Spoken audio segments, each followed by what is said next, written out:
All right, well, you know what? We're just going to let that run. Welcome, everybody, to At the End. Don't know what happened there. The opening crawl paused somehow. Welcome to the Inn of Scum and Villiany. I am Matt, here as always with Sebastian and Mike. Boys, how's it going out there? It's hotter than Tatooine down here in the lower mainland. It feels like Tatooine out there, yep. Happy Mother's Day to all the wonderful mothers out there. Happy Mother's Day to all the mothers out there, our wives that aren't watching and our moms that don't care to watch either. I'm sure somebody will tell you that we said that. To be fair, my sister wants to listen to this podcast, but she got vetoed on the way home from Kelowna because they want to listen to the hockey game, which I don't blame them. It is a game 7, so it kind of trumps. Is it a game 7? It is a game 7. I thought it's a game 6. Is it 6? 7? I think it's 6. 6 was just it's in Edmonton tonight. Yeah, it's a game 6. It's a game 6. Yeah, I know what's going on. I've watched every game of the series. I have no idea what game it's That's fine. So we'll miss the first period. Whoever is watching with us, thank you very much. Or you're probably not interested in hockey. Either one. Yeah. Absolutely. So I know my brother's not watching either. But that's also probably no big surprise as well. So let's just say this right now. Yes, I do have a sunburn. A. B, it's not as bad as it looks on camera because of the lighting in here is like an orange lighting, so it makes it look even redder. So it's not that bad, but when you play soccer in 32 degree weather, it's just not it's not comfortable. Not at my age or weight. Well, that's why you're playing soccer, right? To drop some of the lbs. The heat will help. However, is that why I have heard of this new invention that just came out. It's a lotion. It does keep you from being burned. You should look that up and try it. I believe it's called I haven't been using it my entire life. Why would I start now? Yeah, sunscreen's important, especially at your advanced age, young man. You know what? That's fine. The sun doesn't give us cancer. We'll be okay. I also have a bit of a sunburn. I'm covering it up with my Mandalorian hat, though. I did a bunch of yard work. Well, no, that's not true. I mowed the lawn. They have this little crazy invention. It's called lotion. You can put it on and. At your advanced age, Matt, you should really go. At your advanced age, you should be more concerned about that. I have very little to live for. I'm ready to go. The insurance is paid up. There you go. Can we get married so I can be on an insurance plan? Well, yeah. No. Okay. No. Fine. No, I got enough. Yeah. One more. Come on. So how's your week been, guys? You do anything fun this week? No. Okay. I ran a lot, and then it got hot, and then I sat and watched my daughter play baseball all weekend. So. Jolene. Yeah, it was good. It was whatever. It's U13 ball, so it's something. It's a work in progress. So it's something. It's hot, and it's really hot, and I've been outside all day today, so I'm tired and I'm hot, and I just don't want to be anywhere in the heat anymore. And it's only May. And you know what? Shit-faced drunk too, from what I understand from our group chat. Man, I had you're off the rails, buddy. My second beer of 2023 today, and let me tell you, calm down, John Daly. Calm down. I stopped at one because I got a headache, so it's like whatever. I bet you it's warmer in Poco right now than it is in Kamloops. Probably not. Oh, it's probably more humid. It's warmer here than it is in Kelowna. Sweet. I don't even know what it was 34 today. Okay, so due to our vacationing habits, on our weather apps, we've been tracking certain cities. So over the last week, it's been hotter here in Vancouver, Aldergrove and Langley specifically than it has been in Los Angeles or Miami. Sweet. Yeah, that's it's going to go down on Thursday, but I mean, take it when you can get it, right? Yeah, I mean, my app says tomorrow's going to be great, which means I'll, take another pass at the lawn, and then 3 days of potential thunder showers. And but yeah, the heat in the desert, same as Tatooine. It's a good segue into the. into the topic of the week, I guess. Yeah, and and just I got a fairly large glass here, so I am about a mouthful of beer away from having my second beer fit into the glass. I like it. I'm trying to catch up. You have it queued up. Do you have your second beer queued up, ready to go, or do you have to? Oh, it's already in the glass. There's just a little bit left in the can here. Anyway, yeah. So, 1977, May 25th, Star Wars dropped. Yeah, man. We were not on the planet yet. Well, we kind of were. May. May. I was in my mother's womb. Yeah, Yes, you were. That's where I. Yeah. And for those of you that were watching the crawl, that was mentioned in there that the three of us were all just sort of hanging out in what we would call our first apartment, I suppose. Yeah. Just quietly going about life, not knowing what was going on. We don't know a world without Star Wars. No, we don't. Like that's no, we don't. There is a good portion of the people we went to school with. It's a little, about half. Let's say about half of those people were born into a world where Star Wars didn't exist. We were not. No, we were blessed to always know Star Wars. It's you can't deny the phenomenon that George Lucas created in Star Wars. Oh, the IP, the world, the culture. Like he created something magical and huge. Mm-hmm. And I've seen Star Wars, like A New Hope. I don't know how many times, probably over 100 times. Oh, easily. Easily. Right. So I rewatched it Thursday night and Friday, and I watched it more with a critical mind this time than just to watch it to enjoy it, right? Okay. And when I look at all three of them, and I look at the way it was acted and just like the things, I don't think a lot of people in Star Wars, I mean, they took it seriously, but it was just like a fun thing to do. I don't think none of the actors thought this thing was going to blow up. Oh, They're just like, this is just a paycheck. We're just having a good time. Yeah. And then you can see how connected each of the characters get, even with the second one and the third one, which we'll talk about next week and the week afterwards, right? Mm-hmm. But I was watching Harrison Ford, and he, like, even back then, he's a great fucking actor. Oh, yeah. Like, he was the best actor in Star Wars. Every time he's on the screen... Oh, hold on. I'm gonna put a pin in that. No. Nope. Yes, he was. No. Yes, he was. Alec Guinness was better. Alec Guinness had the track record. Well, Harrison Ford. Listen. You're misunderstanding what I'm saying.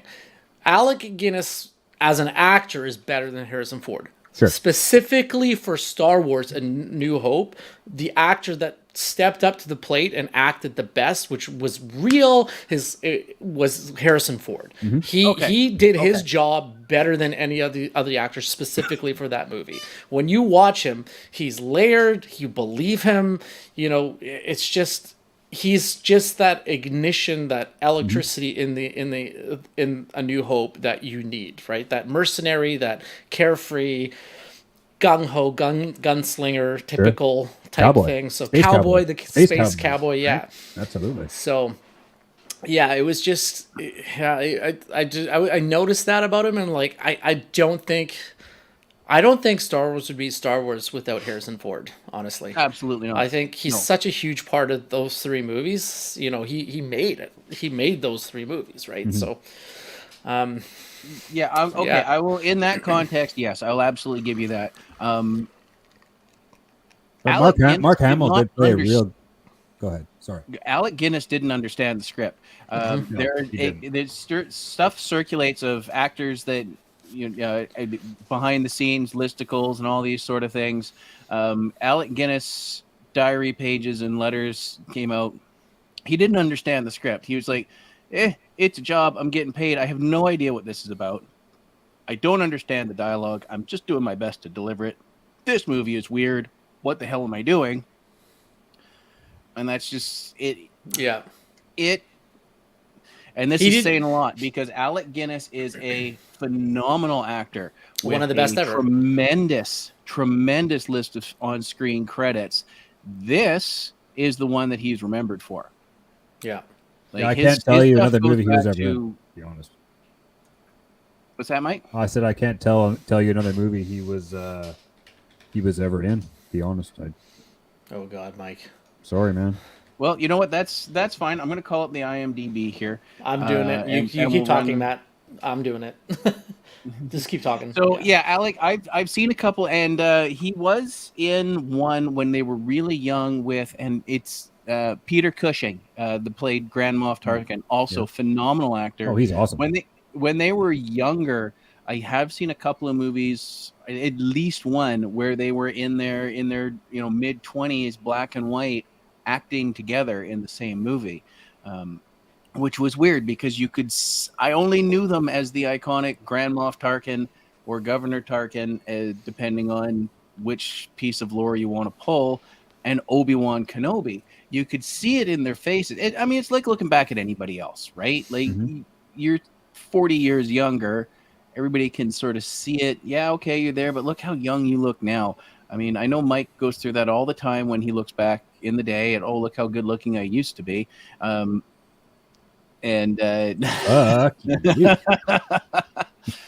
it really was a trip to see that going on as in much different how roles. old do you think Alec Guinness was in Star Wars?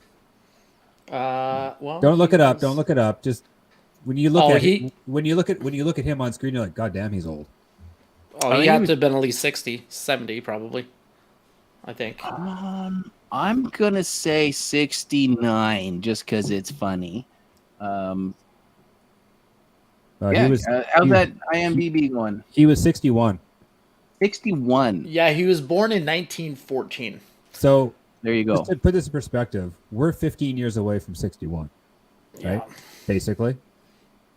We try not to do that math around I know, here. Mike, come on, man, you're killing me here. But he looks like he's 100, and really, like people that are 60 nowadays. They wanted to make him look like a hermit, like an old hermit, sure. Right? So he was 61 when he did it, but I'm sure the character he was playing was older than 61. Like he was playing an older man, basically. So. And we have Being Taught 127 chiming in. Thanks for watching. That's from my Twitch channel. Thank you. Mail is here. Yeah. So, just a little. We've got mail. Some Alec Guinness trivia. Yeah. So he made $150,000 for Star Wars, but he also took a percentage of the gross. Oh God, he must have negotiated that in his contract, and so as of like recently, his estate has made over $100 million. Off of Star Wars. Sure glad. I bet you they're glad that he said yes to Star Wars. Yeah, I think.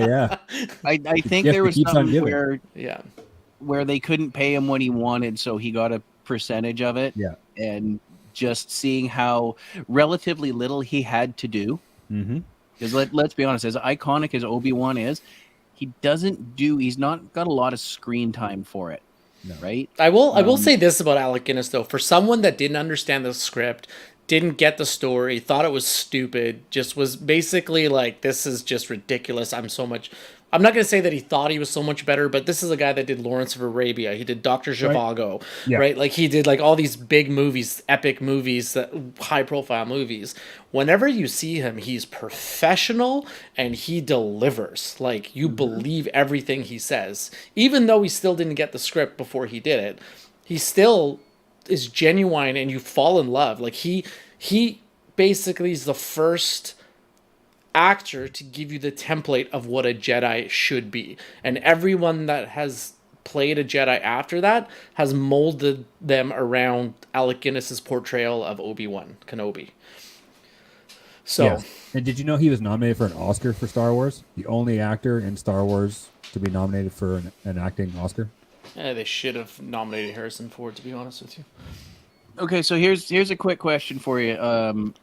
Without looking it up. 6, that's the answer. No. You know what? You're not far off.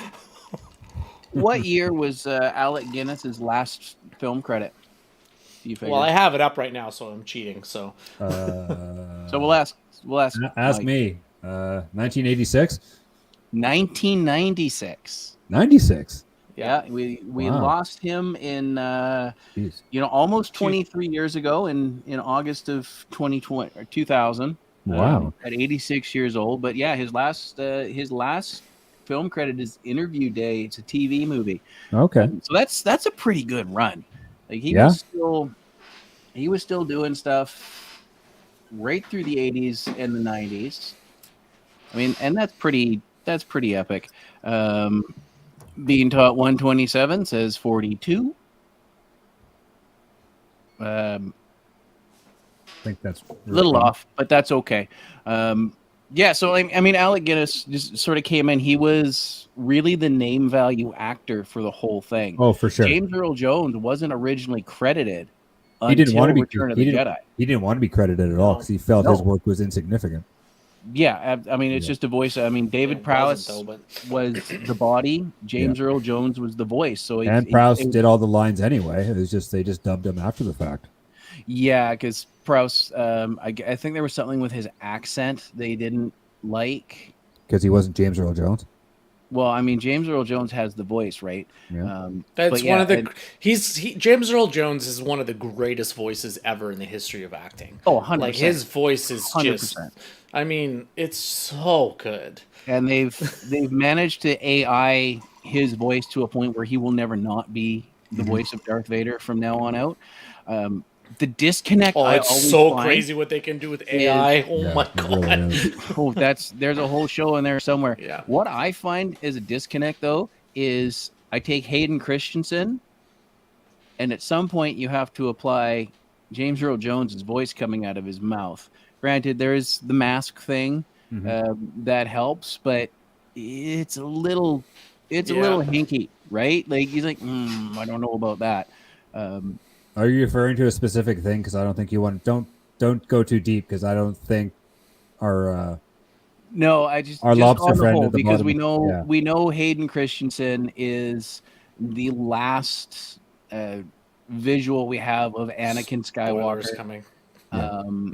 No, we're not going to ruin anything. No, we're not. Nothing Hayden needs to be Christensen ruined. is the last visual we have of Anakin not Skywalker. Ruin anything. I will not ruin anything. You will not ruin anything. No. For those of you listening, I'm waving Jedi hands at the camera. That's right. I've been Jedi mind tricked. But the disconnect of James Earl Jones's voice, and you have to at some point apply it to Hayden Christensen's face. It's a bit of a disconnect for me, but when I read Darth Vader comic books, when I read Star Wars novels, when it's my imagination applying the voice, it is always James Earl Jones. Yes. Right? Yeah. Because James Earl Jones is Darth Vader, Anakin Skywalker, or Hayden Christensen is Anakin Skywalker. Yeah. Like, you can make that. I can make that. Like, it is almost two different people. Mm-hmm. You should almost reread all that stuff with Jake Lloyd's voice in your head. Now that's pod racing. Oh, Jesus. That'd be amazing. Why are you so hostile today? So, the funniest thing in Star Wars is I just laugh every time I hear it because it's funny every time. Is when the Jawas are all massacred and Alec Guinness goes, "These blasters are too precise. They have to be stormtroopers." Yeah. Right? Well, I mean, at this point... They can't hit shit, but yet they... Maybe he was thinking they were still clones and they were still good at what they did. I don't know. Maybe. I laughed so hard when I heard that. Yeah, I just saw that a few minutes ago. It's so funny. It's like, oh my God. I'm like, if you ever know the memes that come up from the stormtroopers not being able to hit a single thing. Well, even like in the opening when R2 and 3PO are walking across the hallway and the stormtroopers and the rebels are shooting at each other, how do all of them miss? Like, C-3PO moves at 2.5 miles an hour, and they can't hit him? They can't even hit him. Like, from 15 feet away? So, I mentioned this last week, but I did watch the original unedited versions, even though they were visually and audio upgraded. The unedited versions, the original theatrical releases of Star Wars and Empire, and we all sitting in the room laughed. It's like, how are they getting through this? And then within... 15 minutes, it's these blast points are too accurate for for sand people. They're stormtroopers, and it's one of those things where it's like watching the A-Team. back in the day. For a bunch of elite soldiers, they couldn't hit shit, right? Yep. Yeah. However, with the A-team, you can apply, well, they're kind of already fugitives. They don't need a mass murder rap on top of it, right? Yeah. So it's like, oh, we are accurate enough that we are just shooting to scare them away or blow the thing up so that the truck flips or whatnot. With stormtroopers, it's like, guys, no. I mean, obviously they can't hit these characters. They can't, or the movie's over. You take R2 out in the first 10 minutes. Well, it's the game first over. 20 minutes of the movie is R2 and 3PO basically until they move up. Yeah, until they get to Luke's farm, and then it's just like all droids. Yeah. I think the problem there is they should never have done that crossing the hallway scene. Had they not done that, we would have been okay for, well, most of the movie, because at some point, and we'll get into it down the line, it's like, well, you're in a tiny little hallway. The fuck are you not hitting these people? But we could have suspended that disbelief a little bit had they not crossed the hallway. Had they crossed the hallway and then people run around the corner and right behind them, all of a sudden we see the blasters and whatnot going, okay, cool. It takes C-3PO 4 days to cross the hallway. He was moving so slow. Yeah, you tell me you can't just ping it off of his arm at some point, right? But I think one way around it is if they at some point retconned the whole clone thing with you know, we've been cloning these stormtroopers and we're doing it for mass numbers of the army, but at some point the precision and motor skills get degraded because we are cloning them. Do you know what I mean? So, I know what you mean, but here's the thing. Yeah. They phased out the clones. They did. Right. Shortly after the Clone Wars, they phased them out. It is a human-only conscription or a humanoid-only, because we don't see stormtroopers that have like the big tails coming out of their helmets and whatnot. They're looking for just regular people. So they well, then I don't have an answer for you, Matt. The Empire gets a little Nazi-ish as they're trying to work around how they got rid of the clones, because it's a human-only army, despite the fact that we have all these other cool creatures in the galaxy. Granted, I mean, let's throw together some Wookiee and a Stormtrooper art. Let's see that. Let's watch the Bad Batch season 2. That's what the whole season is. Yes, and a little bit in season 1 that I've seen so far. But it's real heavy. It's heavy into season 2. They really touch on it in the comic books as they're explaining Han Solo's past. Okay, they touch on it They touch on the Han Solo Imperial Trooper a little bit in the Solo movie, but they hammer through it so quickly that you really don't get the detail. Again, Marvel, if you want to sponsor us, I'm putting you over big time. The Star Wars stuff from Marvel is fantastic. The main series and the Darth Vader series especially. Let's go to the big controversy for years and years and years. Wait, I know what you're going to say. Me too. Do you? Did Han Solo fire first, or did Greedo fire first? 100%. How did I knew you were going to say that? 100% Han shot first. Well, in the doctored version, I just watched it before we started, and I rewound it a few times, and it kind of looks like Han shot first by that much, and Greedo missed. And that's why Greedo missed. But I don't know. That's the only reason. There's no way that if Greedo fired first, he would have hit Han. He's sitting too fucking close to him. Or maybe Han's force sensitive, and then he's 4.5. He's 4.5 inches away from him, right? So, I agree. I think Han. It's in his character to fire first too. That's just it. Everybody. 4 years, Han was. Oh, he's the lovable rogue. He wouldn't do that. Fuck you. He's not. He is a smuggler who has a price on his head from an intergalactic gangster. Han's shooting first. Hell yeah. I'm sorry. And there's never been a doubt in my mind. And it is, in the doctored, the updated versions that you see on Disney Plus, it is a little more ambiguous. In the original versions, not even close. So, okay. Han shoot first. You guys are aware, so in the latest version, there's that scene with Han Solo and Jabba where Jabba is sliding to his Millennium Falcon. And did you know that originally Jabba was supposed to be a human? Yep. I remember seeing that story on Entertainment Tonight when I was back Yeah. as a little kid. So they CG because they used that scene, and that scene originally was filmed without Jabba being Jabba. It was a human standing there, just a guy. Yeah, it's just a guy. So they had to CGI Jabba into that scene and have him like walk around and step, and the whole step on the tail thing was like they had to add that in because Han was going around, and he wasn't a small dude, but he wasn't a giant. He slug. didn't step up, right? So yeah. So they had to make it look like he was stepping over or stepping on the tail to get it right. Which, when I saw that in the theater, I laughed it was good. hard. That was so good, fantastic, because I knew what was coming. I had remembered seeing it. And it was just one of those things. It was just fantastic. Have you guys actually ever really listened to how ridiculous Jabba's language is? Yes. Han Solo, my boogie.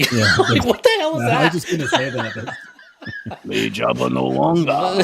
Yeah, pretty much. Oh my God. And you know what? I think Hut Ease actually has at this point like a full sort of dialect like they've done with. Oh, I'm not surprised. Yeah, I'm not surprised. And Elvish from Lord of the Rings. I believe so. Well, the Elvish language was created before he even wrote the books. Oh, absolutely. Tolkien was a linguistic teacher. He was a professor of linguistics. So I think for his thesis, he would create languages just because it was fun. Wow. So yeah, don't quote me on that. I don't know that 100%, but I'm pretty sure I read that somewhere. Right. Yeah. Yes, there. At Googling it real quick, yes, you can learn to speak Huttese. All right. Well, I know what I'm doing with my week. No, I'm just kidding. Okay, so join us in June, our All Huttese podcast. No subtitles. Huttese platform. That's right. Too funny. Let's get these ADR lines in. I will say this though about Star Wars real quick. I'm just, my mind's all over the place with this, but I really like the fact that George Lucas made Princess Leia like a warrior. Mm-hmm. Absolutely. It was 77. They could have just easily made her like the princess in distress, but she's not. She's a fighter. Like she's an ass kicker. She's an ass kicker. She can shoot. And so let's dissect that a little bit. So the first we see her, she is demure, right? We're like, okay, they caught the princess. Call the plumbers up. The princess has been captured. She immediately starts back talking Darth Vader. Oh hell yeah! Immediately, right? And as a father, I got a couple of those. Yeah. Granted, they don't really know at that point that they are father-daughter. And then she's just right in the face of Tarkin as well. Yep. She's clearly not given into the black probe droid of death and torture. And you see her, Luke cracks that door open and walks through, and she sits up, and it's this wonderfully lit shot of this damsel in distress. And she's like, aren't you a little short for a stormtrooper? Yeah, it's a great line. Right? Yeah. And he's like, I'm here to rescue you. And it's like, what? I'm with Kenobi. Oh, okay, well, peace out. We're going. And then she immediately gets in the hallway. Han has stirred up some shit. This is really the first time that we are absolutely sure that the stormtroopers are just absolute gong shows with a weapon. Well, as soon as she joins the party, so to speak, like as soon as all of them, she literally immediately takes command of the situation. Oh hell yeah! Oh yeah! So yeah, she's like, no, you guys are rescuing me. I'm gonna rescue all of us. Yeah, it's like we're stuck, we're trapped. She's like, fucking idiots! Grabs a gun, blows open the garbage chute, and is immediately busting Han's balls. I think that's one of the most iconic scenes, though, the garbage chute scene. Absolutely. Oh yeah, for sure. And the fact that she's taken no shit from Han, really, like it's one of those no reward is worth this. Combative attractions. Where you just know somewhere off camera they got into a big argument that turned into a fuck you kiss that turned into like 3 days of angry sex somewhere, right? Yeah. Oh yeah. It's just one of those. If it wasn't for the PG rating. It could have easily turned out like a scene from Mr. and Mrs. Smith, where they're shooting up the house and trying to kill each other, and then all of a sudden it's like, nah, we're doing the other thing now, right? And I next love thing you know, that. he's getting divorced from Jennifer Aniston and moving with Angelina Jolie. That's another show topic entirely. But anyways, That's moving the whole on. thing. But yeah, I mean, Leia was taking absolutely no shit, and I think one of the things they've done really well is when they did Obi-Wan, we saw young Leia also was taking no shit whatsoever. Yeah. Much like Ewan McGregor. Oh, I haven't seen that. Oh, hold yet, on. Yeah, I was gonna say, Seb, have you watched Obi-Wan yet? No. Yeah, not yet. that's all. That's all. That's I'm okay. gonna say She's on in it. like the first 5 minutes. It's fine. That's okay. Yeah, you see it quick. It's not a spoiler. It's Yeah, no. I'm getting around to it. Yeah, no. It's no secret that she is a character in the Obi-Wan show. it's a bit of a slog though. Like it's only 6 yeah, episodes, and it's not exactly the most exciting. We'll get to that I'll watch it, eventually. yeah. But it's good. But- I really enjoyed it. Yeah. Okay. Oh no, it was. Yeah. It's definitely worth your time to watch. And much like Ewan McGregor didn't come into Phantom Menace to act Obi-Wan. Ewan McGregor came in Phantom Menace, and every other time he's done Obi-Wan, doing an Alec Guinness impersonation. Yeah. I think okay, so had- if we backtrack a little bit and Yep. and talk about Ewan McGregor as Obi-Wan, I think he nailed it as Obi-Wan. He in the first 3, the prequels, like you could see him turn like it's reasonable to think that he could have turned into Alec Guinness. Absolutely. Yeah. Like Absolutely. he did such a good job. He's so awesome. Yeah, and we'll get into it next week. But the line out of Empire, Yoda's trying to find an excuse not to deal with Luke, and Obi-Wan's like, "Hey, I was a prick when you taught me." Right, and you see that evolution. But the point I'm making is what they've done is they've taken these base characters, and it's not like an evolution. It's not like a sitcom where you suddenly see this character tweak over time, and season 6 is different than the season 2 character because they've found a groove. Is the actors that took over these roles came in doing an impersonation, taking these base things. Leia takes zero shit. Yep. Yeah. From anybody, even staring down, Darth Vader. number 2 and 3 in the Empire, right? Yeah. Between Vader and Tarkin. Yep. Keep in mind that Vader is underneath Tarkin. Like he's not in charge of anything really. He's still underneath. Yeah, Vader is. He's taking Vader's orders an from General enforcer. Tarkin. He doesn't. He holds command because he is the Emperor's right hand, and he just shows up and he does whatever. Tarkin is at the top of the literal by the book chain of command Galactic underneath Empire. the Empire. They're on the same level. They would normally digress to one another depending on He's the still situation. taking orders from General Tarkin though. So if General Tarkin There says are something, points, then yeah. But at the same time, again, you get the Darth Vader series really that it's sort of a this is my time to be up here and you're just right below, and this is my time to be up here and you're just right below. It's a situational thing. And there was a few issues of I think that series that Mike watched on YouTube. I think that volume when it's volume 2 there was a whole Tarkin thing. it was very much those two butting heads and trying to kill each other and test each other. Yes. And they have that like, working relation. Yeah, that's totally right because in the comic in that series I watched or whatever, Tarkin would hunt Vader. Yes. Yeah, it'd be like the Alien versus Predator thing. Like they'd throw Vader on a planet, let him run around, and then him and Tarkin and a bunch of mercenaries would go try and kill Vader. Mm-hmm. And obviously it didn't work because Interesting. No, they do a really good job of fleshing it out. I think Mike and I really pumped that up last week. Yeah, and I will. Star Wars continue. theory. Yeah, It's So let's. Interesting. Mm-hmm.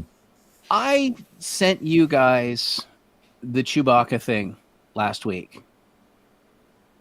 Did with you? him, I with sent him it to the talking group in the chat. I posted it. I believe I posted it on the show page where you hear Peter Cushing doing the lines in English. What did you guys think of that? I didn't see it. Did You missed are it you in sure group you sent chat? it? Oh, I guess so. Yeah. So it's Yeah, look it up. One is the scene in. They're in the security room after they've left the Falcon, and they've come up into the security room. They've taken out the guards, and they're trying to figure out what's next. And Obi-Wan takes off. Chewie growls in the normal version, in the released version, and Han goes, "I know, it's crazy." And what the actual line Peter Cushing says is, "That old man is mad." Yeah. I was watching it right now.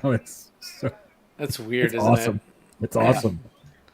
I wish, and I looked, I thought there were more, but it's the same two scenes that just repeat. And then the other one we'll discuss next week is when Han's just gotten back from rescuing Luke, and Chewie's trying to fix the Falcon, and Chewie's just had enough of all of Han's shit. Oh my God, that was awesome. Done with him. Yeah. Right? I'm glad I waited till now to watch it, because it does make sense though for them to actually use legitimate lines though. 100%. Right? Because then you're not just like faking anything or because Han Solo would understand him. So of course. Yeah, well, I mean, a lot of people seem to speak Wookiee, but it is one of those things where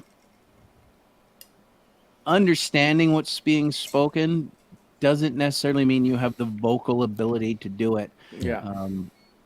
It's like everybody can speak binary too, because everyone can understand what R2's saying. You're like, he's just going beep beep boop. 1-0-0-1-1-0-0-1-1-0-0-0-1-1.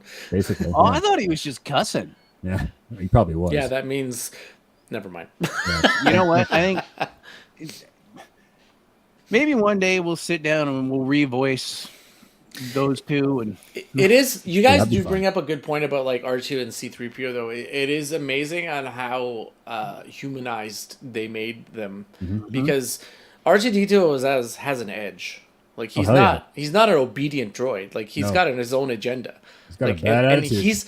He's like a sneaky little dick. Like, well, I mean, we see it really early on. Right? Like he's a shit disturber. He's like, just like, hey, I got shit to do. Yeah. He's like, well, what do you mean you got shit to do? The Empire's here. He's like, no, I gotta go, bro. And then C-3PO's like, well, what the fuck? Where are you going? And follows him into the escape pod. They crash land. C-3PO's, we gotta go that way. And R2's like, no, go fuck yourself. I gotta go that way. Yeah. And don't you think that sorry, just like Obi-Wan for being a pacifist kills a lot of people when you first see him? Like he takes out the sand people, he takes out the people in the katana. Or he doesn't kill them. He scares the sand people away. No, he kills one of the sand people. No, I don't think so. Nope. Scares them away. He just scares doesn't them. he? He uses the. Maybe he does. He makes maybe them hear the crate dragon. Yeah, he comes out like all wavy like this in like a cloak, and they run away. Yeah, but he definitely kills the guy. Buddy's arm. Yeah, in the bar, right? So he doesn't. My friend doesn't like you. I don't like you. You'll be dead. Obi-Wan doesn't kill anybody in Star Wars. I mean, that guy's dead. He lops his arm off. Yeah, it's cauterized. I mean, granted, the other thing that we noticed, like, okay, so the lightsabers are supposed to cauterize, but there's a big plotch of blood right there. They didn't think of that. Maybe the scab knocked loose when the arm hit the floor. I don't know what to tell you.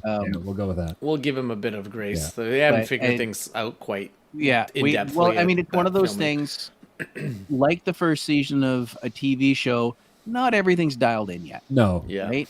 Because by the time you get to Empire, it's fully fleshed out, and the craft is perfected. It is amazing, though, for something that was filmed in 1977 to make it look like you're on an alien planet. Like it's hold on, released in 1977. Released in 1977. What do you guys think about? Because when he originally wrote the screenplay, it was so massive that he's even said that it's like, I have to do this in parts, and he basically took the middle part of the screenplay and said, okay, we're going to start here. So I would be very interested to see what the first part of it was like originally, before he did the prequels. Yeah, that would be because that would be interesting to see what I have to assume he changed something along the way. Had to like have. Oh, had to absolutely. have, right? Like was Qui-Gon Jinn even in the original screenplay? Who knows? Who knows? You know? Yeah. Like what was the original long story that he wrote in the 70s? He even wrote a 7, 8, and 9 as well. And Disney didn't decide not to use it. Yeah. Yeah. That'd be interesting to see what that was all and about. Before we go any further, it is the maker's birthday today, so happy 79th birthday to Mr. George Lucas. 79. 79, yeah, man. See, 79. doing it on Sunday, it just all worked out in the cards, right? out. So there you go. That's right.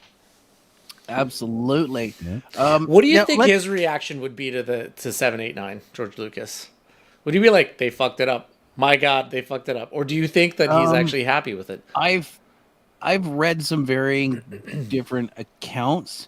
I would like for him to sit down with somebody like Chris Hardwick on the ID10T podcast and just break it down for an hour or 2 or 6 or whatever. 12. Sign me up, take my money. A whole season. Whole season would be good. Yeah, I would love to hear his unabashed opinion. I don't know how beholden he is to Disney as his roles are these days. Yeah. I've been thinking about Lucas. I wanted to mention this. Is Star Wars George Lucas' legacy in your opinion? Yes. Star Wars is? No, I think that all the technology that was created to make all these movies is his legacy. Well, both, really. Nope. No, I 100% agree with Mike. What he has Skywalker done, sound, all the filming tricks, all Industrial everything. Light and Magic. Yeah, but he created the IP of Star Wars. Sure. He got $4 billion from Disney to carry on the IP of Star Wars. He created Jedis. Like, I mean, yeah, it's not like it's not a unique. But almost every movie uses ILM, Skywalker sounds. For everything he has done with the Star Wars, with the Jedi, with the expansion of the universe, every good science fiction, special effects, good sounding movie since 1977 has had Industrial Light and Magic or Skywalker sound involved. The technology influence over the entire industry dwarfs the massive appeal and accomplishment that is the Star Wars story. Absolutely dwarfs it. We're talking Terminator, Aliens, Abyss. All of it. Changed theater-going sound.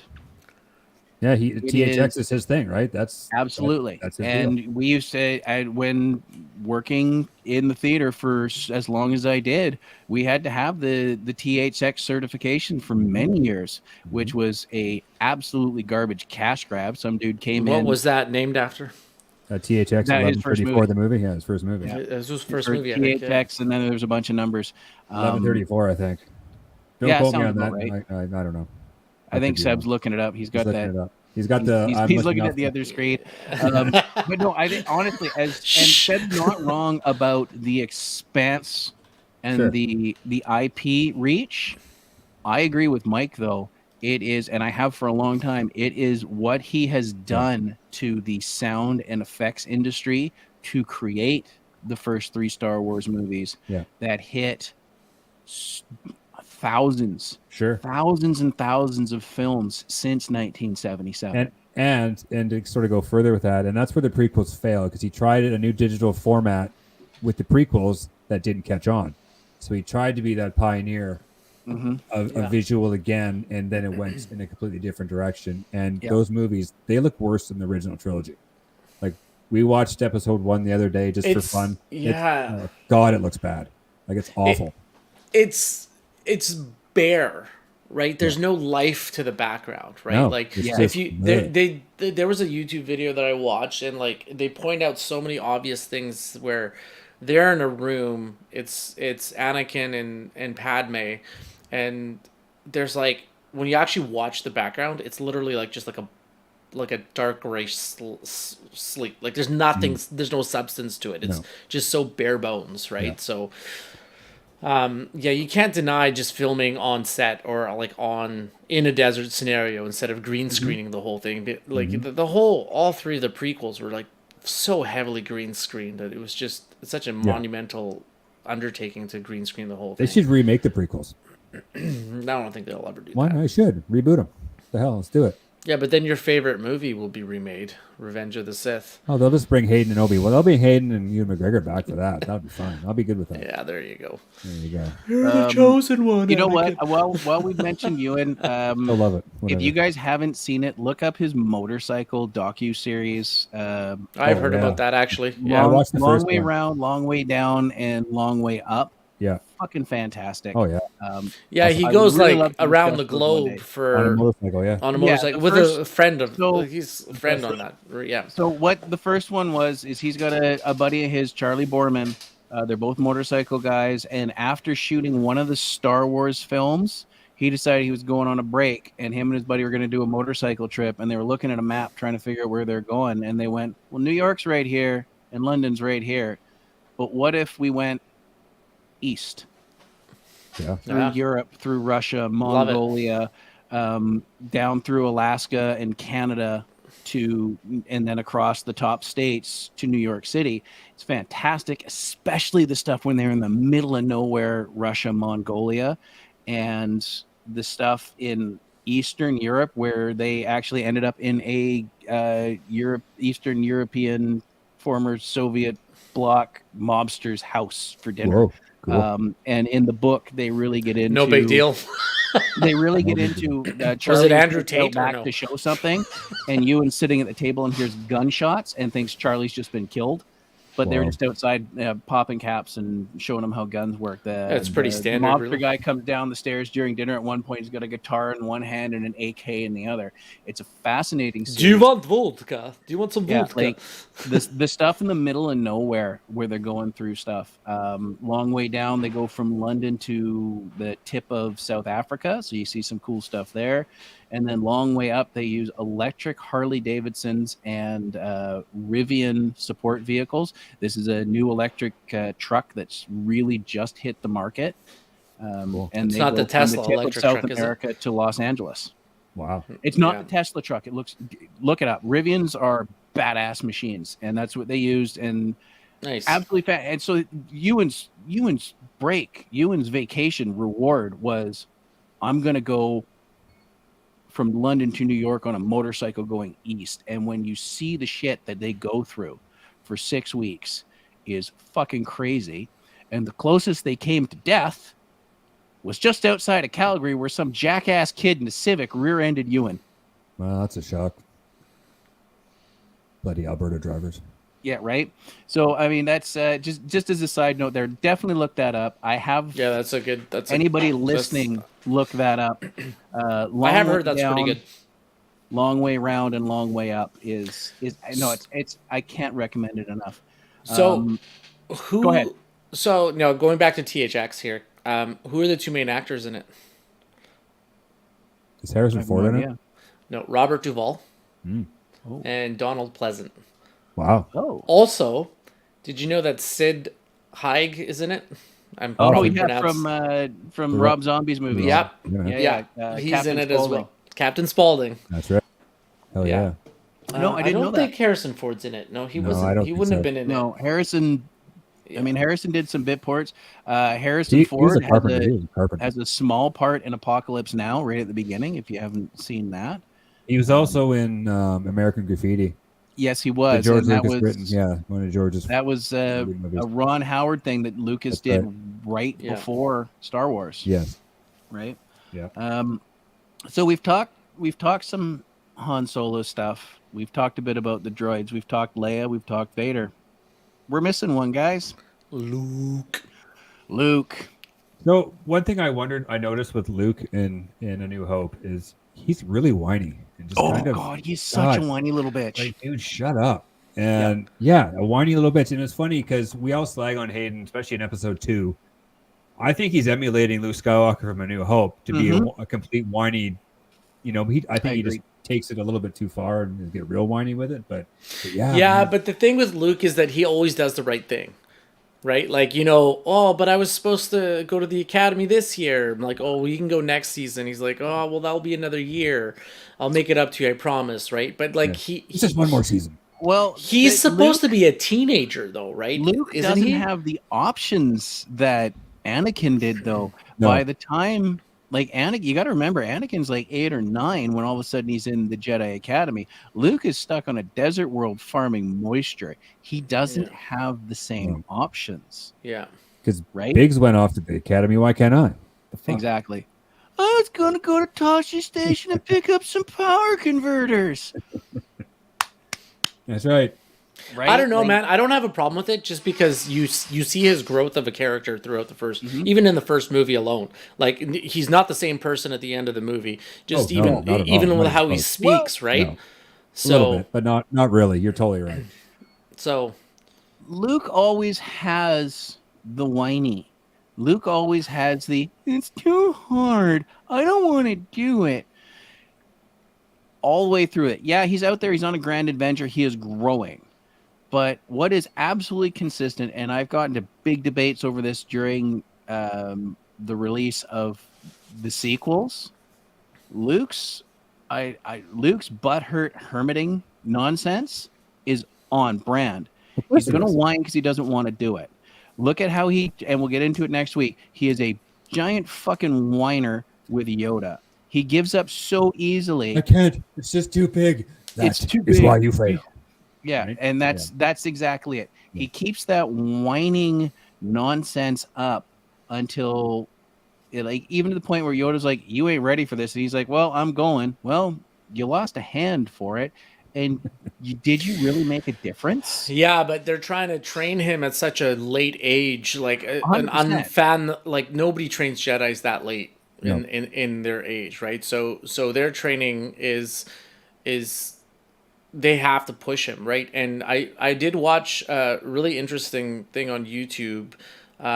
What if Qui-Gon never died, and what if it was Obi-Wan that died in the battle with Darth Maul, and Qui-Gon ended up training Anakin? And they had this whole spin on how Qui-Gon just kept pushing Anakin past the point that normally. That's really what interesting. And that's what ended up turning him to the dark side, because he kept having to funnel into the dark side because Qui-Gon kept pushing and kept pushing. I'm gonna ask you to find that video and post it to our show page. I'd love to see that.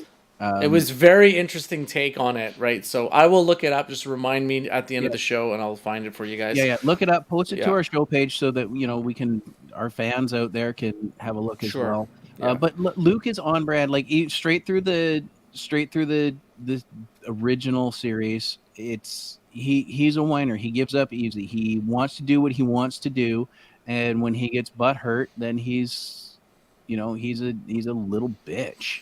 Don't you think though, like, just because it's Mark Hamill and what has happened in his career and how much everyone loves Mark Hamill, that like a lot of that whininess people just are okay with now because it's Mark Hamill, and absolutely, he's like a god in the Star Wars universe. He gets a full pass, man. He gets a full pass. He does. I mean, and he plays it quite well. And I think what we've really touched on with the main three characters is they're not perfect.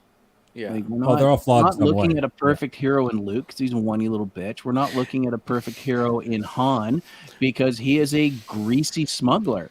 Like, he is in debt to the mob. He is doing illegal things. You see it in Solo that he's like, well, fuck it, I'm going to get this done. How do I lie, cheat, and steal my way through this? Right? It's hinted at over how he comes in possession of the Falcon. I mean, honestly, I think hearing the dialogue with Chewie is like he's kind of the most pure, but then it's like, oh no, he's kind of fed up with Han shit. He's kind of thinks Obi-Wan's crazy. Going back and figuring out what he's saying in other parts could be an interesting exercise. It's the imperfections that really make it. Leia is not the demure princess politician, and that's really highlighted. I think a lot of it's retconned, to be honest with you. Could be. And I don't think anybody can argue with it because they've done at least 2 movies whose points are just strictly fill the plot holes that everybody saw. Rogue One and Solo are what I'm talking about. Rogue One is strictly plot hole putty, which is fine with it. Great movie, don't get me wrong. I don't mind if they do a movie and retcon a bunch of stuff like that. No, I don't. Especially if they, don't like do a complete 180. They're like, okay, so how do we make this plot hole make sense? Oh, well, somebody sabotaged the Death Star because they realized it was fucked. Okay, so let's tell the story about how this guy sabotaged the Death Star and how they got the plans and how they were able to take it out right after it got online. That's fine. I think they told a remarkable story there. Going back to when he asked Luke, and they really covered in the Family Guy version of Star Wars. Wasn't Chris Luke? Yeah. Yeah. Where best. Lisa, I can nail a womp rat. Oh man, I haven't home. seen that in and so they're long. Like, that's so you good. guys shut the fuck up. Who the fuck are you? You walked in here an hour ago and we're giving you a fucking X-Wing and you're coming in here like cocky as shit. Did they ever do all three of them, or they never did Return of the Jedi? Did they? I'm pretty sure they did. They did all Did three. they? I can't remember. I've seen them all. I remember they all just seem like one to me. But yeah, I haven't seen that for so long. I do have one problem with Luke though, and it's kind of like a thing that's always bothered me about the plot. It's when Obi-Wan basically, you must learn the ways of the Force, Luke. Mm-hmm. He's like, what is the Force? Like, he doesn't even know what it is. And they're like, oh yeah, by the way, here's the lightsaber. Go nuts. Like, what? You're just giving him the most deadliest weapon and he doesn't even know how to like turn it on properly. Like, yeah, just go nuts with it. Like, you can probably tear a hole in the side of your spacecraft there. The way he was when he turned it on. Because, like, I mean, I've seen cartoons and I've seen not animated series style, like comic strips, where it's like he turns it on and he's got it pointed the wrong way and he either stabs himself in the eye or kills Obi-Wan. Yep. And then he's just casually walking around. Why can't I remember the name of the town that they go to? Mos Eisley. Yes. Mos Eisley. So he's just walking around, stormtroopers everywhere, and just hanging off of his belt, just like whapping against his thigh. I'm like, you think you want to conceal that a little bit? Like, Daddy might see that, or someone might, right? Someone might you got stormtroopers everywhere, and you're just wearing a lightsaber on your belt. Like, come on, man. Deal. Like, that's just, I think, I don't think, but again, they hadn't fleshed all that stuff out yet when they filmed it, right? No, they hadn't. And I think as far as that bit of retconning goes, the Force is considered an ancient religion.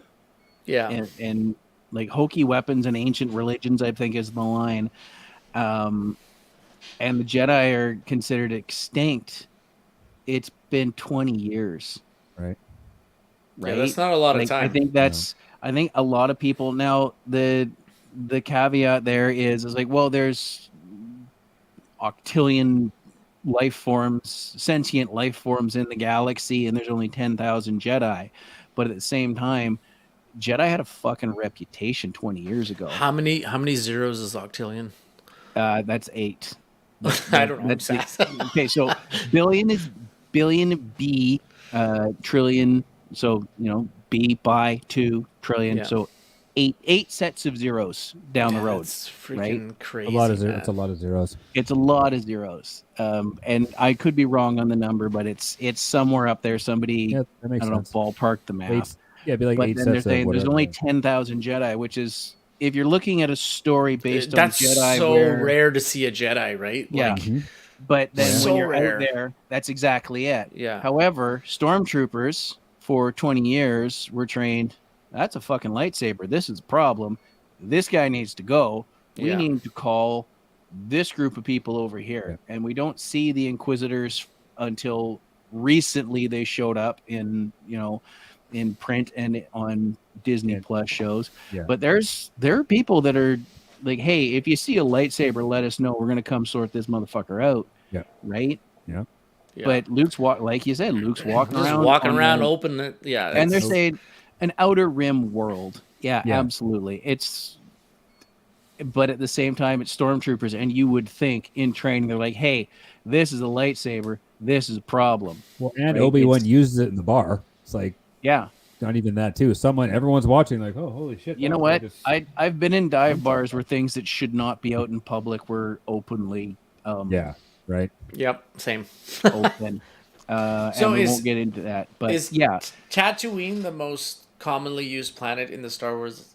No, it's probably not. It's what's the most recognizable. It's I that. think What's the so. one? Why can't I remember it? What's the one Coruscant? with the Jedi? Yeah, Coruscant. I think Coruscant? is the most recognizable. I don't know, because Coruscant we really didn't get A lot to of see until the prequels. Yeah. And even then, Tatooine was in the prequels in every episode. Tatooine is used a lot, isn't it? It was used a lot. It wasn't in 3 though. No, but just in the Star Wars But, IP absolutely. as itself. Yeah. It was, but it was only used for like a very end scene when Obi-Wan's dropping off Luke. Oh right. Yeah. Yeah. Sorry. Right? Like, but yeah, I think you see the space movie with a desert planet, and you're like, Tatooine. Yep. Yeah. And it's in Mando. It's in a lot of Mando. It's They go back so many times in Mando to Tatooine. all about Boba Fett is. Yeah. You know. Well, yeah, I mean they got to go and deal with man. the Boba Fett situation. We'll get Ruin the whole into show. It's over. Boba Fett is only ever on Tatooine. right? No, I didn't say that. Yeah. I said it takes place in Tatooine. No, I know, but when you see Boba Fett in the like it's Revenge of the Jedi takes place on Tatooine, I think. Boba Fett's on there. Yeah, just at the Jabba's palace, right? Yeah. You mean I Return did- of the Jedi? Well, can you guys see that poster above my head over here? It does say Revenge of the Jedi. Yeah, you There have you the go. original. I It got the was original, originally titled that. It was originally Revenge of the Jedi. But Jedi don't take revenge, so I had to change it to Return. Only a Sith deals in absolutes. Right? Right? I So did. what's with Luke? I'm going to skip it. I don't know. I'm just jumping ahead a little bit here because we're talking about Force powers. Why is Luke using Force choke in Return of the Jedi? Why not? Well, I guess. Why not? What the hell? If you can do it, use it. I mean, that's my theory. That's a Sith situation there, right? Well- but why not? You know what? It's sometimes, and as the lore has gone and expanded, sometimes you're just not adept at certain things. Some guys are better with the lightsaber. Yeah. Some guys are better with battle meditation. Some guys are, this, that, or the other thing. You're just not as adept to it as somebody else might be. Absolutely, it seems pretty easy. Like, you can lift a rock. Well, all you're doing now is squeezing. Yep. Maybe it's just something he never thought of. But He did it twice. Why isn't he? No. Why isn't he turning the trick? Maybe it is one of those things. Maybe that's, he's tapping into the dark side. side of the Force, right? So Trying to he's be like toying Daddy. with it. He wants to make Daddy happy. I did feel like, as cheesy as the ending of A New Hope is, It's so great. it's still so awesome. Yeah, like, it I so is. still love it every time. Use the Force, Luke. Yeah. And then Han Solo comes in, and then you have James Earl Jones and his greatest line ever. What? as he shoots the TIE fighter, and it pings Darth Vader out of the. That is so funny. He's like, "What?" Now, oh my god, I was laughing. I think it's fitting we as we are just topping an hour here, we talk about our assault on the So Death good. Star. That scene, watching the original versions with the in 4K and better sound, that scene was above all else the one where you could really tell where the special effects did and didn't hold up. Yeah. It was, I mean, now throughout the entire thing, as we were watching it, some stuff held up really well. Other stuff did not. Yeah. You can definitely tell when they're doing their strafing runs on the Death Star that it was like a model on a table, and they were just like little explosions, and they were like sending the camera through it, like, but not when they're inside the for lack of better terms, the ditch or whatever, like that looked pretty good. But when they're outside of that and you see the X-Wing fighters flying on top of the Death Star, like, you can tell it's just like a big plate that they have on a table. Oh yeah. But that's but the magic and the beauty of it. You know it's fake and it's okay. I remember watching that for the first time in Star Wars, and then you see Darth Vader's TIE fighter, and you're like, "What is that?" Like, it's like that's the beefy one with like the curved wings. So there's a TIE fighter, and then I think Darth Vader's TIE fighter is called a TIE Interceptor, if I'm not mistaken, right? I think so. And then give there's me also a one TIE second. bomber, I think, as well. I think those are There are many. there are many, but those are the three that I can. Give me a second here. I'm just gonna because I have Okay. them all in that online or that mobile game. I told Yeah, you because guys I about remember the other playing day. X-wing, and I'm pretty sure it's a TIE Interceptor is what he Well, that game was flies. so cool. Yeah, X-wing. Yeah, man. For the Vader's is PC? called Yeah. a TIE Advance. A TIE Advance. Okay. TIE Advance. Of course, he's gonna have the advanced one. Well, Well, absolutely. Kylo I Ren's mean, was an interceptor, I think. there is There is a TIE Interceptor. I know that much, and I know there's a TIE Bomber too. The TIE Bomber looks just like Vader's, except it has a second barrel to the center. Whereas Yeah, it's like wider, it's thicker in the middle, it's right? wider, and there's the pilot barrel and the there's bomber. the payload barrel next to it. Yeah. Then there's the Imperial TIE Fighter. There's some different paint jobs they do for some of the upgrades. They've really done a good job of expanding on a bunch of it. The TIE Interceptor looks like Vader's, except it's got triangle points, much like Kylo Ren's, an earlier version of Kylo Ren's, where it's kind of got those spiky points out front, but it still has the inversions on the side pieces. I have to say, we're gonna get nerdy, boys. I have to say the folio artist for Star Wars needs to get an award for the sound of the TIE Fighter. Like you hear the screech of a TIE Fighter, the entire planet knows what it is. Even if you've never seen Star Wars, you're like, yeah, that's a TIE Fighter. Absolutely. Well, and that's the thing is, and I think I mentioned this a while back. So when we did our Saturday morning cartoon episode, somebody turned me on to Tubi where you could find Transformers. Oh yeah. Tubi's great. It's fine. They used that sound effect in Transformers for the Decepticon jets. Yes. When they're coming in, they use that as for the Decepticon jets. Yeah. Foley artists, the signature blaster sound. Do you guys know how they found that? No. One of the Foley artists was out sound collecting, and so basically what they do is they just take a recording gear and they go out and they find noises and record it.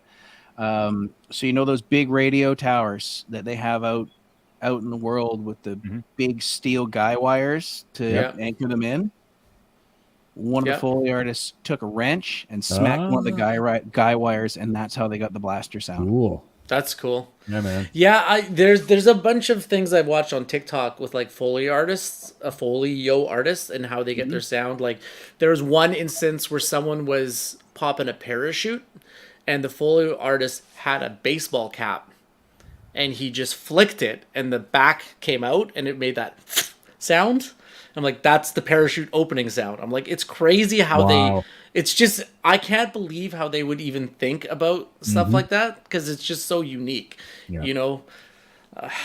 It's just, you have to be ultra creative, I think, to be a Foley artist, or just be really in tune with sounds of the world, basically, and record everything. So... Yeah, no, you gotta find some interesting stuff. I think my second favorite Foley artist story is, you remember in Terminator 2 where Robert Patrick's T-1000 goes through the bars at the mental hospital? Yeah. And do you know how they made that sound? I can't remember what the sound is, but yeah. It's like a slurping sound. It's dog food sliding out of a can slowly. Oh, gross. Right? Yummy. So and this is just one of those things where you know, Foley artists existed way before Star Wars. Yeah. But they were used so well and created some, like, honestly, two inarguable points: the TIE Fighter sound and the blaster sound. Inarguably, two of also the lightsaber sound too. Yes, the lightsaber sound, that's iconic. Yeah, it's absolutely. So Star Wars, there's not a whole lot set wise to it. They're in Tatooine, and then they're on a soundstage, doing the Millennium Falcon, doing the internals of Death Star, the Death Star, doing the internals of blanking Yavin. Yeah. So there's not a whole lot set piece to it. or Mexico. We would go out into the world. Now they keep going back to Tatooine, and you can vacation and go see all that. I believe we mentioned that last week. Yeah, which is cool. It's just one of these things where every little bit that created this particular movie. This was not planned as a trilogy. Well, he just wanted to do the one movie and just see, like, hopefully this is going to work out. Yeah. Right? And like you could have ended it and then be like, oh yeah, that the Star Wars, I remember that one. Yeah, they got the guy, he went spinning off into space. I wonder what happened to him. He probably died out there. But it became what it became, and they're like, we really got something here. Let's roll with this maybe. Let's maybe do another one, and that became what it became. And then Jedi happened.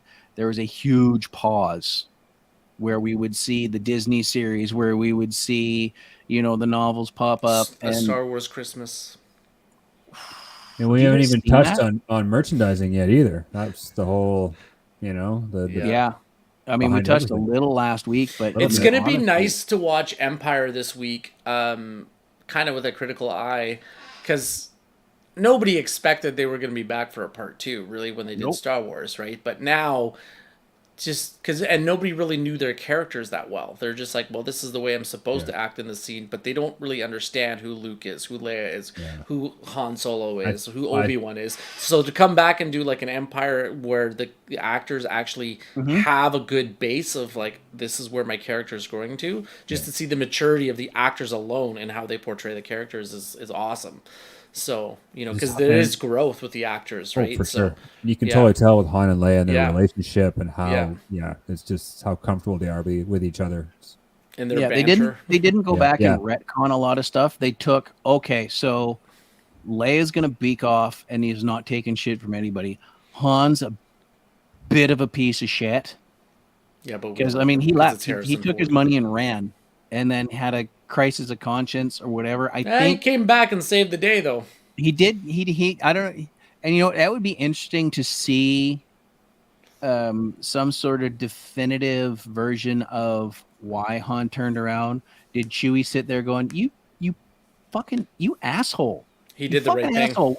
These people, you like that chick. They're about to die. Was Chewie up his ass about it? Was Han just sitting there going, man, she was hot. Like, she just clicks and she's going to get what was the motivation for him doing that? No, he didn't do it for Leia. It's the same scenario as why does the Mandalorian save Baby Yoda, right? Because at the end of the day, you're a mercenary, you're doing it for the money, but yet there's a bigger thing that haunts you in your soul, and you're like, I have to do the right thing. Sometimes I just have to do the right thing, and he did the right thing for the world, for the universe, basically. Yep. So Firefly, if you ever watched the show Firefly, Nathan Fillion is a mercenary, but a lot of the times he's like, fuck, I have to do the right thing. Also, if you guys have not seen Serenity, that's one of the most amazing movies ever, by the way, to the podcast community. Go watch Serenity. Okay. It's a space cowboy movie. I'm in. Yeah, it's amazing. Yeah, no, Serenity was good. It was just, and Firefly itself, I don't think that got its due. And it, like, it's a lot tragic of that it was canceled after one season because the fan base for that. It owes to Star Wars too, right? Like, sci-fi was 100%. Firefly would never have been made if it wasn't for Star Wars. Yeah, sure. And you can say that for a lot of things too, right? Like, sci-fi was a thing in the 50s and the 60s, but it wasn't really taken that serious. Battlestar was out before Star Wars, right? Battlestar Galactica? I believe so. Like the original one? Yeah, like that and Buck Rogers were out before Star Wars. But it wasn't taken as seriously.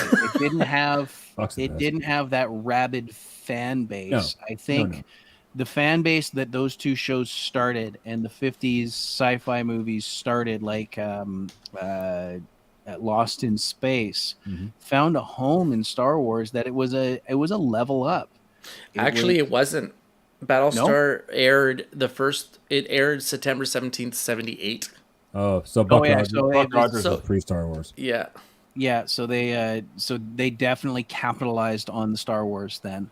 I tell you what, I have to assume that after the success of Star Wars, they greenlit Battlestar Galactica for a TV series. Sure. They're like, yeah, okay, we'll do this because of the Star Wars phenomenon. Interesting to look and see how many TV shows and movies of that same space cowboy came out in like the 5 years after. Yeah, that would be interesting. Right? Just to see all the copies. Because there's a lot of them. Oh, yeah.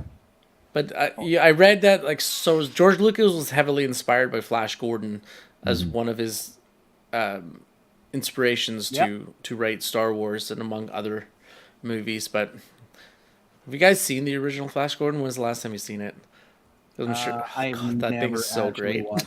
I don't think I've seen it either. The movie's so good. I've seen Flash Gordon, but not Flash Gordon. That's the wrong movie. But wrong get off movie. those sites, Mike. No, Flash Gordon's just a 70s B movie. It's what? fine. Meanwhile, Matt has it open on a second monitor. No, I was Matt telling told me he was earlier, watching it. use your phone for that. Yeah, all right. Yeah. God, you don't put it on the wife's work. No, that's not the kind of movie Flash Gordon is. Incognito mode. Anyways, moving on. That's not what Flash Gordon is, Seb. I know. Okay.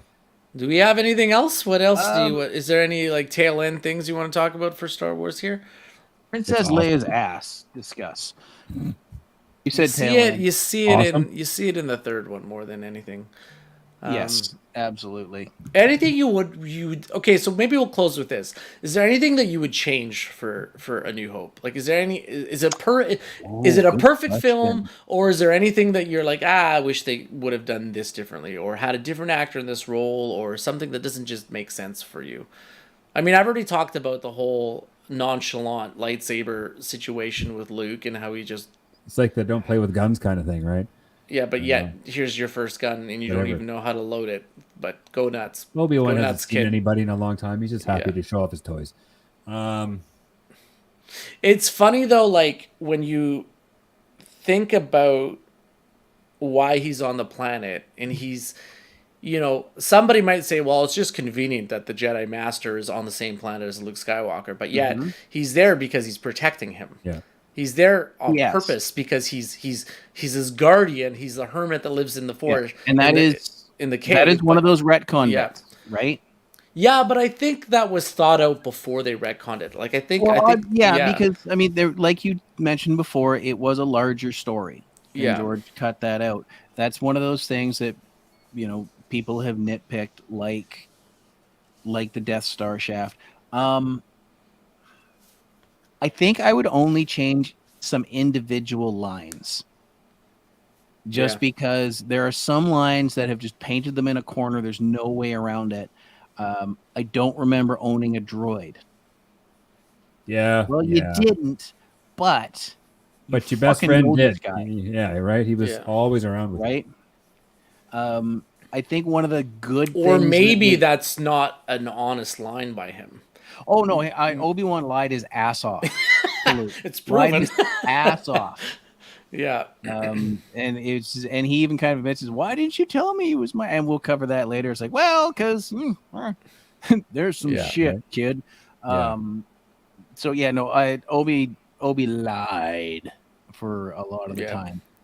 But, I think it'd just be individual lines, really, that either they're just cheesy and stupid, or they just paint the whole thing into the corner. Like these blast points are only Imperial troopers are this precise. Their blast points. Like I'm going to go. But yet they're not. Yeah. Found something else. It's like only Imperial troopers would have this many with them, right? It's like okay, so if they have 60 guys there, absolutely.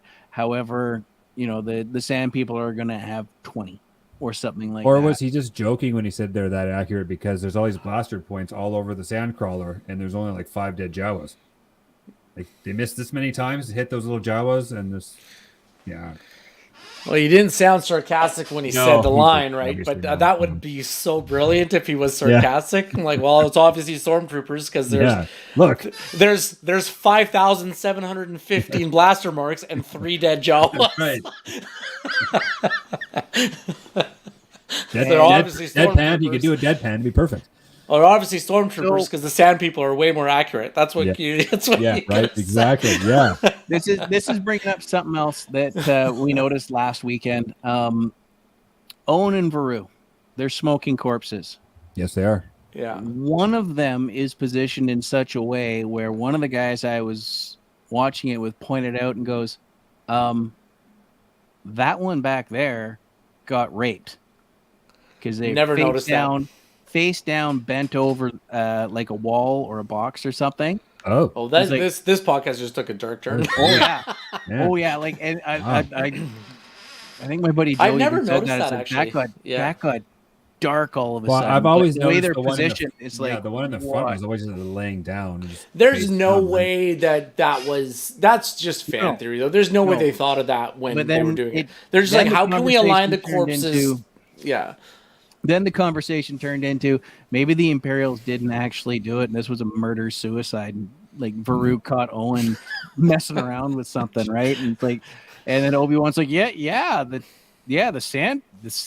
Imperials did this. Yeah, absolutely. Yeah, caught Owen messing around with the droids out in the pasture. Yeah, he's just like, well, this is coincidentally fantastic for me. I can get this kid onto a spaceship. Do you think they could have added like some empire building a little bit, like maybe because you don't obviously know about the Emperor or anything like that in Star Wars until the next one. Does Vader ever hint at being being like serving a master in Star Wars? I don't. Star Wars? They did because they mentioned that the Empire talking. Oh, the Emperor dissolved. He dissolved the Senate. The Emperor. Right. That's right. Council. That's right. Yeah. So there's clearly somebody a level above these two. That's right. Yeah. Yeah. So I was looking as I've been over here. I've been looking some stuff up. So you can book a vacation to go and see the Tatooine sets in Tunisia, right? Sweet. You can actually. There's a hotel somewhere. I just saw it on TikTok where you can stay aboard of the galactic ship, and all the rooms are like the whole hotel looks like the inside of a galactic ship. It's pretty sick. Awesome. So the price I saw off a British website, and I'm giving up trying to multitask on this, 580 pounds sterling, so British pounds to get there, and they are about 59 cents on our dollar. Maybe we take a trip, boys. Hear me out. I know you guys don't want to come on the cruise, right? I don't really want to go. I won't get you guys onto the Jericho boat. Okay, we're going to Tatooine. Yeah, going to Tatooine. Where is the Tatooine or the Death Star Hotel? Where is that, Zeb?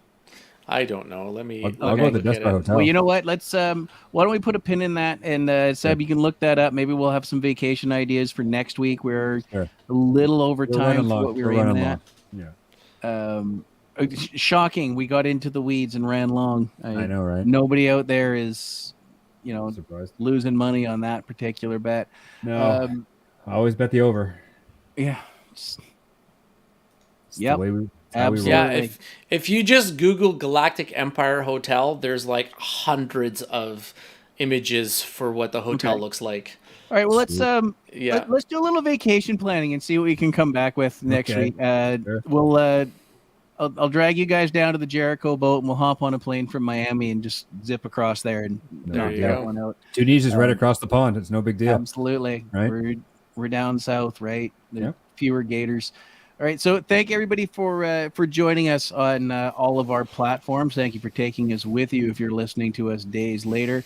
Happy Mother's Day to all the moms out there, and for all the aunts that stepped up as moms and ended up a charred corpse in a moisture farm. Okay. Yeah. Weird turn, but may the force be with you. Right. And stay hydrated. Be with you. Stay hydrated. Stay hydrated. God damn, yeah.